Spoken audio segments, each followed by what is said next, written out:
आपका स्वागत है जेबी ऑनलाइन क्लासेस बाय ट्रिकी गुरु में। गाइस देखो, अपने राजस्थान हिस्ट्री कर रहे थे और राजस्थान हिस्ट्री के अंदर मेवाड़ का इतिहास चल रहा था अपने। तो देखो, मेवाड़ इतिहास के अंदर अपने गोहिल वंश की एक शाखा की थी, रावल शाखा। रतन सिंह लास्ट में गया था अपने, राव रतन सिंह। चित्तौड़ का प्रथम शाखा है, मेवाड़ का प्रथम शाखा क्या था। इसके बाद में देखो कि आज अपने पढ़ने वाले हैं सिसोदिया राजवंश, गोहिल वंश की दूसरी शाखा। तो गोहिल वंश की दूसरी शाखा थी सिसोदिया। सिसोदिया में आज अपने पढ़ने वाले हैं, पहला आएगा हमीरदेव।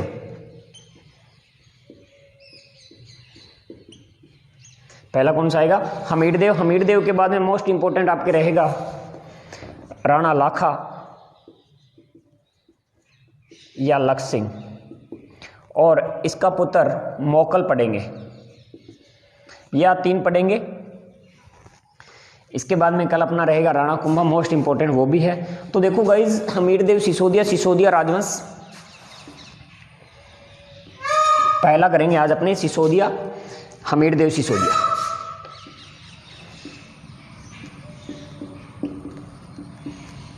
हमीरदेव सिसोदिया। तो देखो गाइज, हमीरदेव सिसोदिया चित्तौड़ पर, इससे पहले जो चित्तौड़ था, चित्तौड़ पर अधिकार किसका था? मालदेव मुंशाला यानी कि सोनगरा चौहान था। मालदेव मुंशाला, ये सोनगरा चौहान था, क्योंकि इसको आपको पता हो, याद हो तो कल अपनों ने किया था लास्ट टाइम कि राव रतन सिंह और अलाउद्दीन खिलजी के मध्य एक युद्ध हुआ था, चित्तौड़ का युद्ध, जिसे चित्तौड़ का प्रथम शाखा भी कहा जाता है, 1303 ईस्वी। तो अलाउद्दीन खिलजी के बेटे खिजर खां को यहाँ का प्रशासक नियुक्त किया गया, और खिजर खां ने मालदेव मुंशाला को 1313 ईस्वी में गद्दी सौंप कर कहाँ चला गया था? दिल्ली चला गया था। इसके बाद में मालदेव मुंशाला को यहाँ का प्रशासक नियुक्त किया। तो देखो कि हमीरदेव सिसोदिया, ये सिसोदा ग्राम में रहने वाला था 1326 ईस्वी में। कब? 1326 ईस्वी के अंदर इसने चित्तौड़ पर अधिकार कर लिया। किसको हराकर? मालदेव मुंशाला को हराकर चित्तौड़ पर अधिकार किया 1326 ईस्वी में। यानी कि इसने क्या डाल दी? गोहिल वंश की दूसरी शाखा यानी कि सिसोदिया राजवंश की स्थापना। सिसोदिया राजवंश की स्थापना। तो पूछे कि सिसोदिया राजवंश की स्थापना किसने की, तो आपका आंसर क्या होना चाहिए? हमीरदेव सिसोदिया ने। और अगर पूछे कि किसको हराया, तो मालदेव मुंशाला को। और कब की? तो 1326 ईस्वी के अंदर। कब की? 1326 ईस्वी के अंदर सिसोदिया राजवंश की स्थापना कर दी इसने। किसको हराकर? मालदेव मुंशाला को हराकर। इसके बाद में देखो गाइज, इसने देखो कि जिस प्रकार अलाउद्दीन खिलजी ने आक्रमण किया और मालदेव मुंशाला भी यहाँ पर कि किसानों की स्थिति बहुत कमजोर कर दी थी इसने, यानी कि यहाँ से लूटमार काफी हुई थी। तो इसने बाद में वहां पर कृषि के संसाधन बढ़ाए, यानी कि परोपकारी, जनता के हितकारी कार्य किए, जनता के हितकारी कार्य किए। इसलिए इसको क्या कहा जाता है? मेवाड़ का पहला उद्धारक।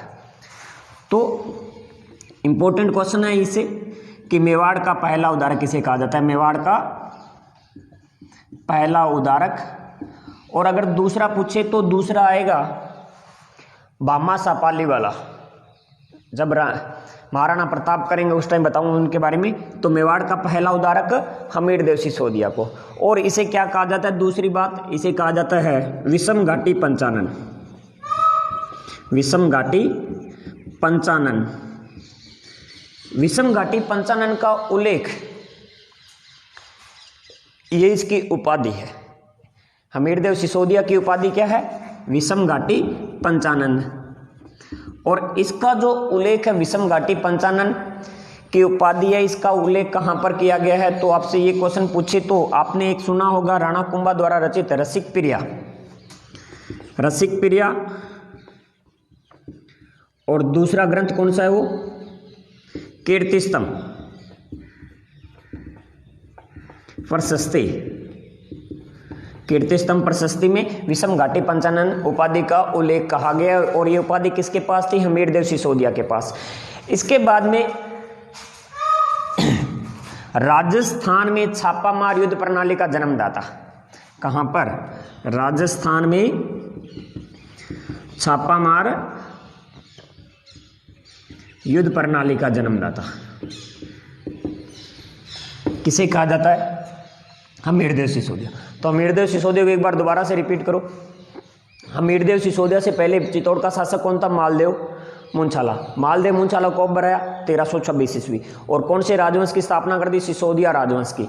और इसे क्या कहा जाता है? मेवाड़ का पहला उदारक। क्या कहा जाता है? मेवाड़ का पहला उदारक। और राजस्थान में छापामार युद्ध प्रणाली का जन्मदाता। और इसे उपाधि क्या दी जाती है? विषम घाटी पंचानन की। और इस उपाधि का जो उल्लेख है वो कहाँ पर किया गया? रसिक प्रिया टीका और कीर्ति स्तंभ प्रशस्ति के अंदर इसका उल्लेख किया गया है। इसके बाद में देखो हमारा आगे वाला शासक है राणा लाखा या लख सिंह। मोस्ट इंपॉर्टेंट बात, बहुत लकी मैंने, ये कुछ नहीं करेगा आप, लेकिन इनका दिन सुहा भाई टाइम में। तो इसके बारे में करते हैं अपने लाखा या लख सिंह के बारे में। गाइस देखो कि साथ के साथ अपनी नोटबुक रखो ताकि जल्दी जल्दी आप उतार लो, ठीक है, और स्क्रीनशॉट ले लिया करो। तो राणा लाखा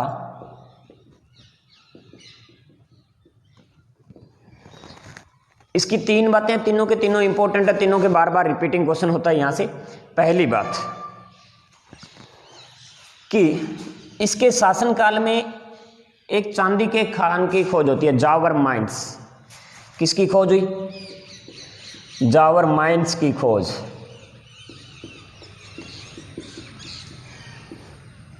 लो जी, जावर माइंस यानी कि चांदी के खान की खोज होती है किसके शासनकाल में? राणा लाखा के शासनकाल में। अब देखो एक क्वेश्चन तो ये बन जाता है कि जावर माइंस है कहां पर? उदयपुर में। कहां पर है? उदयपुर में। क्यों प्रसिद्ध है? चांदी उत्पादन के लिए। पूरे एशिया में चांदी उत्पादन के लिए कौन सी खान प्रसिद्ध है? ये क्वेश्चन बार बार रिपीटिंग क्वेश्चन है। तो जावर की खान उदयपुर। कौन सी प्रसिद्ध है? जावर की खान उदयपुर। और देखो यहां से जो अब की बार जो क्वेश्चन आने का चांस है, मोस्ट इंपॉर्टेंट क्वेश्चन, कि जावर की खान का जो प्राचीन नाम था, इस जावर की खान का प्राचीन नाम, तो इसे क्या कहा जाता है? योगिनी पट्टम कहा जाता है। इसे क्या कहा जाता है? योगिनी पट्टम। तो जावर की खान का प्राचीन नाम क्या था? योगिनी पट्टम। क्यों प्रसिद्ध है चांदी उत्पादन के लिए? जावर की खान है कहां पर? उदयपुर में। और किसके शासनकाल में इसकी खोज हुई? तो वो शासक कौन था? राणा लाखा या लख सिंह था। कौन था? राणा लाखा या लख सिंह था। इसके बाद में देखो ये तो थी एक बात। इसके बाद में इसकी बात करते हैं दूसरी मोस्ट इंपॉर्टेंट बात, पिछोला झील कहां पर है? उदयपुर में। कहां पर है? उदयपुर में। निर्माण किसने करवाया? चित्तरमल या पिच्चू बंजारा। किसके शासनकाल में करवाया? राणा लाखा। यानी कि इसने कुछ नहीं किया अब तक, कुछ नहीं किया अब तक इसने। किसके शासनकाल में हुआ? राणा लाखा के काल में। और किसने करवाया? चित्तरमल या पिच्चू बंजारे ने। किसकी याद में? किसकी स्मृति में? बेल की स्मृति में। किसकी स्मृति में? बेल की याद में इस झील का निर्माण करवाया। और ये झील है कहां पर? उदयपुर के अंदर है। अब देखो इसकी दो तीन बातें मोस्ट इंपॉर्टेंट है। यहां पर दो क्या महल बने हुए? क्या बने हुए? महल। एक है जग मंदिर, दूसरा है जग निवास। अब देखो गाइज यहां से क्वेश्चन पूछा जा सकता है, इसका निर्माण पूछा जा सकता है। और कंफ्यूजिंग होती है कि एक जैसी वर्डिंग है और निर्माण करवाने वाला भी एक जैसा ही होगा, जगत सिंह।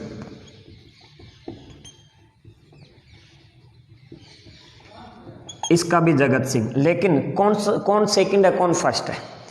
ABCD सभी को आती है, तो आती है। तो एक चीज कॉमन चीज देखो इसके अंदर क्या चीज है? जग जग दोनों में कॉमन है। इसमें नहीं आ रहा है, इसमें मैं आ रहा है ना। ABCD पढ़ो, N पहले आएगा या M पहले आएगा? इसके अंदर N आ रहा है, इसके अंदर M आ रहा है। कौन सा पहले आता है? NM।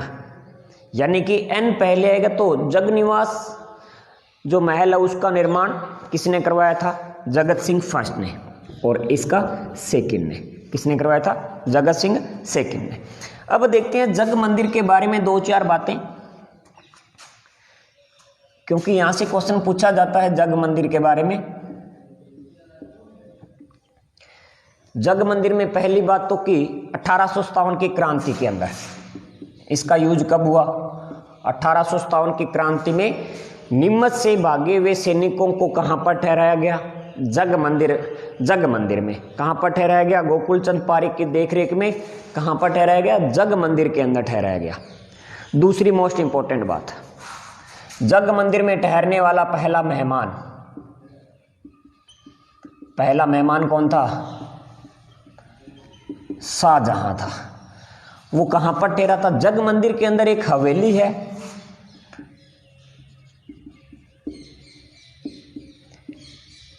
दिलवाड़ हवेली।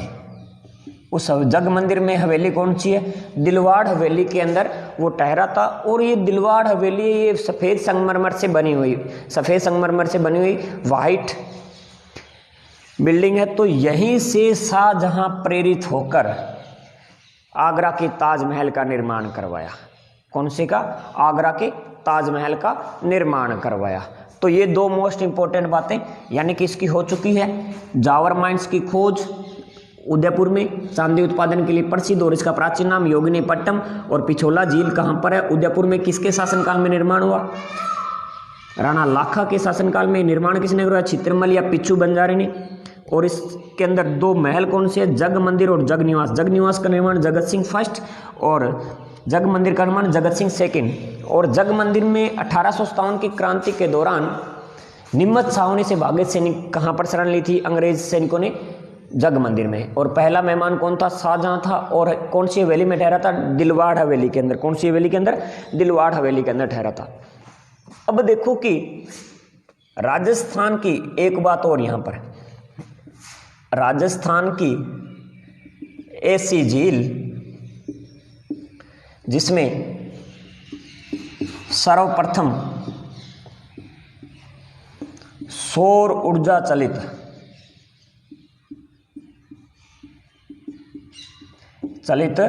नाव चलाई थी। यह भी इसकी खास बात है कि राजस्थान में ऐसी कौन सी झील है जहां पर सबसे पहले सौर ऊर्जा से चलित नाव चली थी? तो वो कौन सी है? पिछोला झील। कौन सी है? पिछोला झील। एक बार इसका स्क्रीनशॉट लीजिए। इसके बाद में देखते हैं कि तीसरी जो बात है, इसकी तीन बातें हैं, वो तीनों के तीनों इंपॉर्टेंट है। तीसरी बात कौन सी है वो बताऊंगा और मोस्ट इंपॉर्टेंट बात भी वही है। तो एक बार इसका स्क्रीनशॉट ले लीजिए।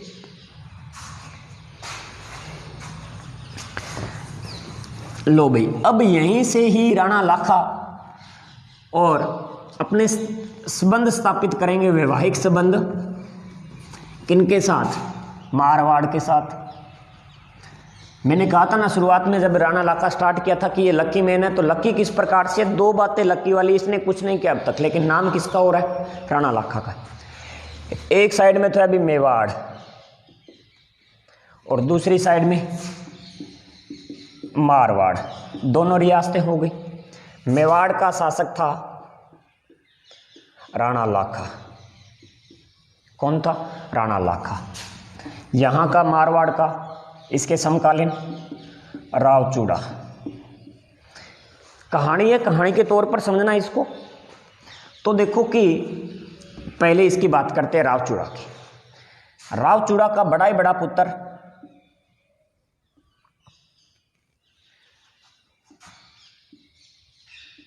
रणमल, इसके बाद में छोटा कान्हा, और कान्हा की बहन थी रणमल की बहन हंसाबाई।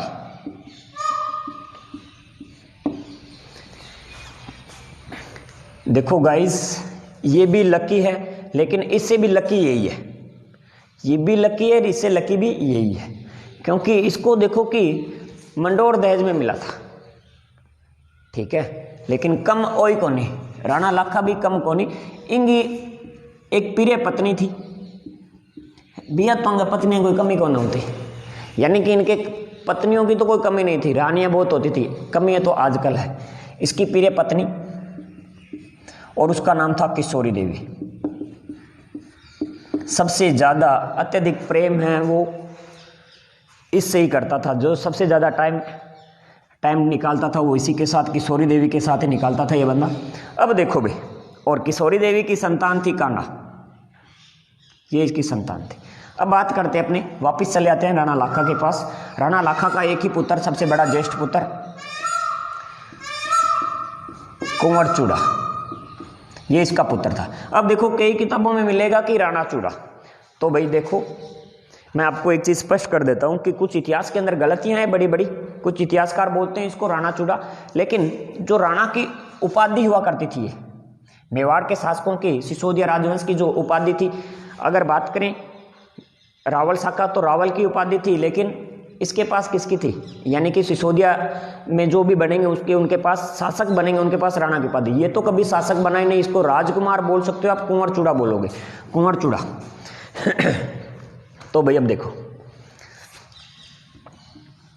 राव चूड़ा की पुत्री थी हंसाबाई। राव चूड़ा की पुत्री कौन थी? हंसाबाई थी। अब यानी कि जिस प्रकार से आजकल जैसे अपने